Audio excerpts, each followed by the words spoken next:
Here today, my OG. What's happening, dude? How you doing, sir? Brother. For those of you who don't know, if you do know, great. If you don't know, I might introduce him. This is my OG, my friend, my family, my brother, the great Patrick Crayton. I don't know about the great. Yeah, I'm gonna call you the great. You can call me the good. Nope. I'm gonna call you the great. Okay, we have a thing on our show that we're gonna accept compliments. Okay. I'm not gonna let you down talk yourself. You've accomplished things in life that most people dream of. Like you've had a dream life. I actually have. That is great. So you're great.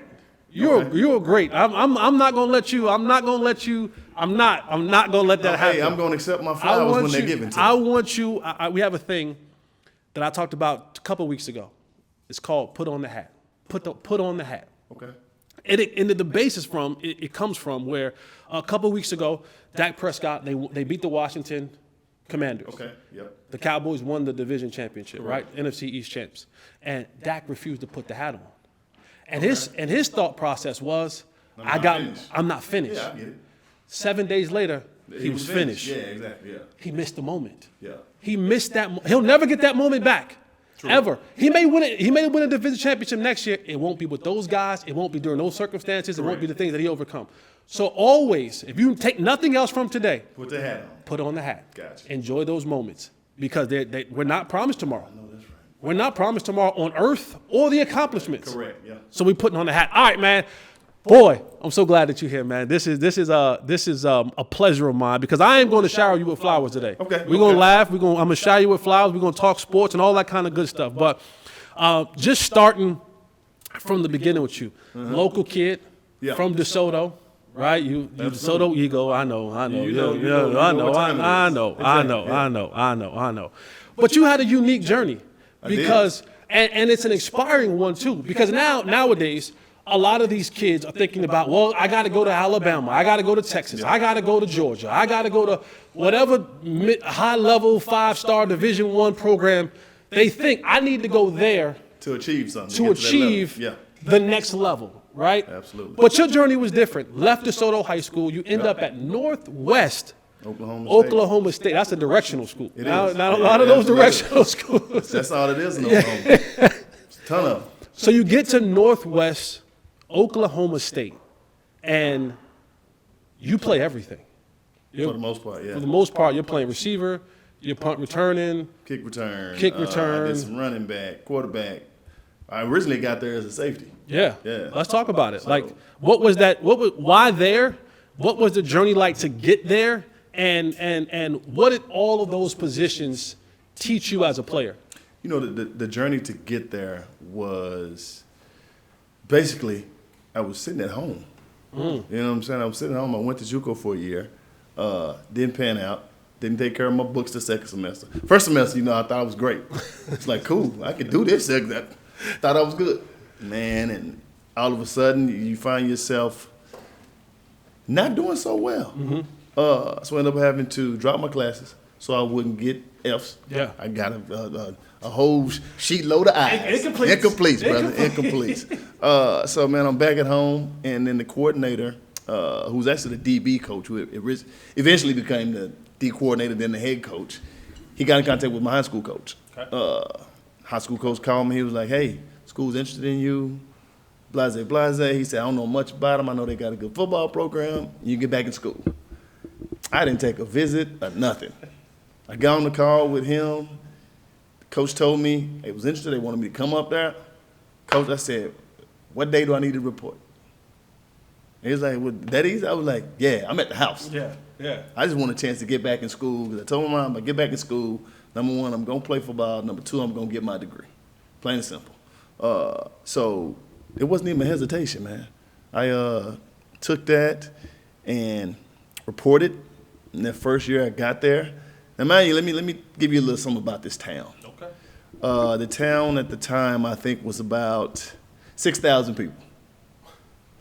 So, and then the enrollment, my high school enrollment was higher than my college enrollment.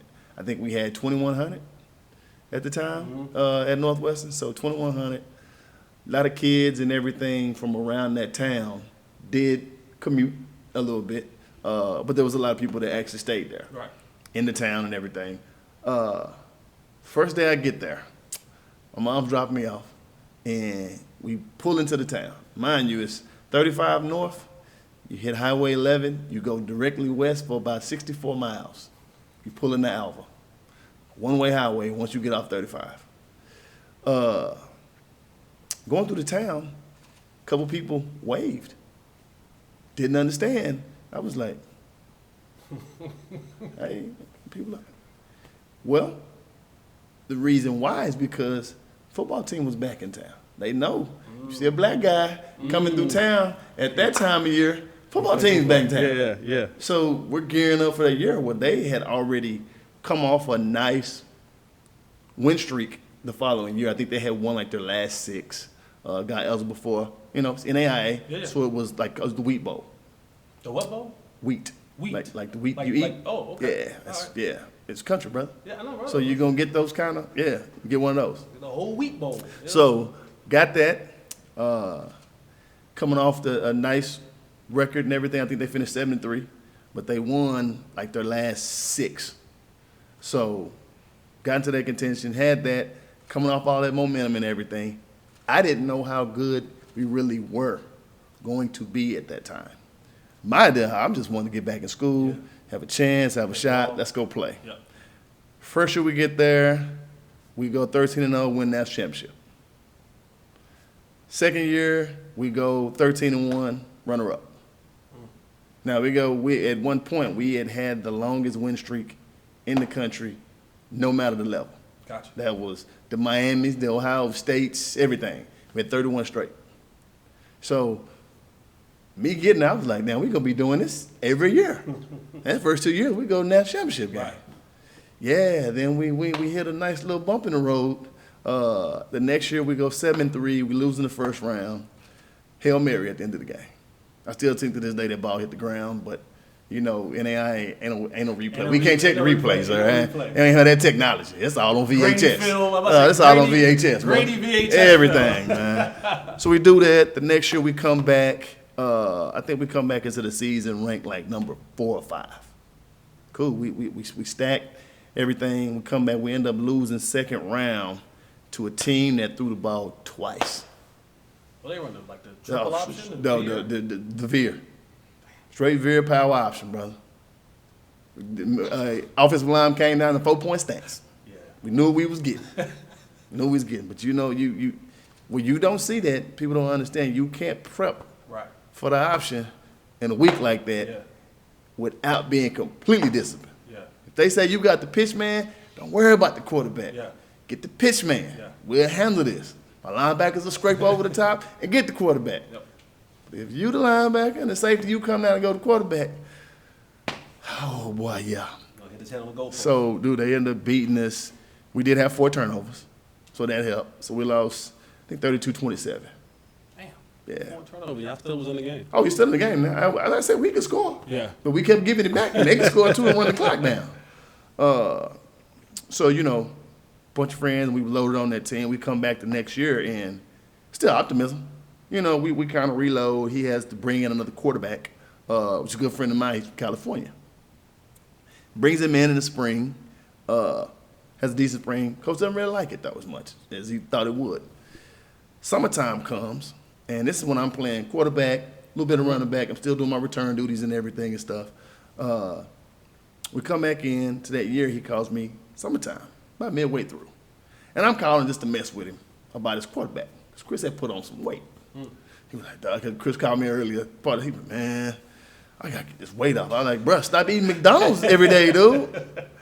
Because, literally the spring, he ate McDonald's every night. He's on the Ocho Cinco diet. Dude, he didn't have Ocho Cinco body. He didn't have the genetics. He didn't have the genetics. He would come, 9:30, like clockwork, bro. He'd come out my room and be like, hey, finna make my run. You want No, dude, I don't. What was the McDonald's order, though? What was the McDonald's order? He was always double cheeseburger, large fry.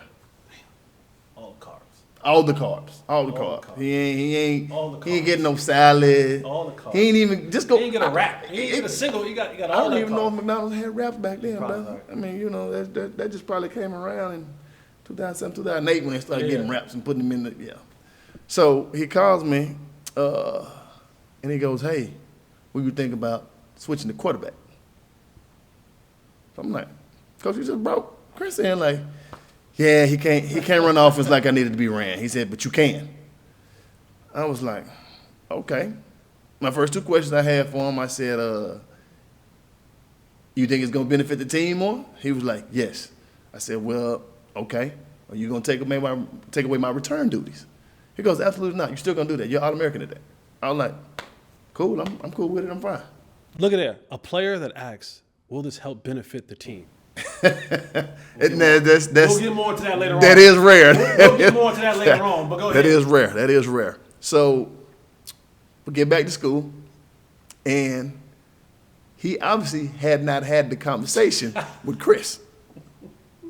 So we, you know what I'm saying, the first team meeting and everything and stuff like that, you know, it's introductions. You got the freshmen that's coming in that's wide-eyed, don't know what the hell's about to hit them. And they come in, and they get introduced to the vets, the upperclassmen and everything. Hey, such and such, such and such, such and such. And they're like, oh, shit. Man, okay, cool. Get that. I'm like, hey, get that out your system now. I said, because the first time you get hit, you better wake up then, because if you keep wanting to get hit, you won't be here. Right. Some of them got it, some of them didn't. We used to call it the midnight train to Georgia. They leave in the middle of the night. Oh, middle of the night, brother. Middle of the night, bro. Hey, I don't think I've had empty. I don't think I've had a guest on this show Empty. that went to college and had that conversation about their freshman year being like, No. I don't think I'm ready for this. Look, man, look. That's a real thing, though. It's a very real thing, dude, and people don't understand that. And you'll get to practice the next morning. Better yet, I should say, when you get up to run that next morning, you be like, Coach calling out roll now, such. Silence. You be like, and you hear that one prayer. Coach, I think he left. Oh, man, we ain't 2 days in. He already gone? Out, bro. But you know what I'm saying? Those that stay, like you said, that mantra that people have, those that stay will be champions. Mm-hmm. I mean, my senior year was true. I was fortunate and blessed to play in 3 national championship games while I was in college. And so you did your entire senior year as the quarterback. Senior year quarterback. Yep. And so now you get done. You win the 3 national championships. How many did you win? We got one. You got one. We got one. Yeah. Not a bad percentage. You know, what's that? 33%. Yeah, it's not. It's like the bronze numbers. True. Yeah. Okay. That's why Jordan's the greatest. There you go. Okay, then. Good. I'm glad we're on the same page with that.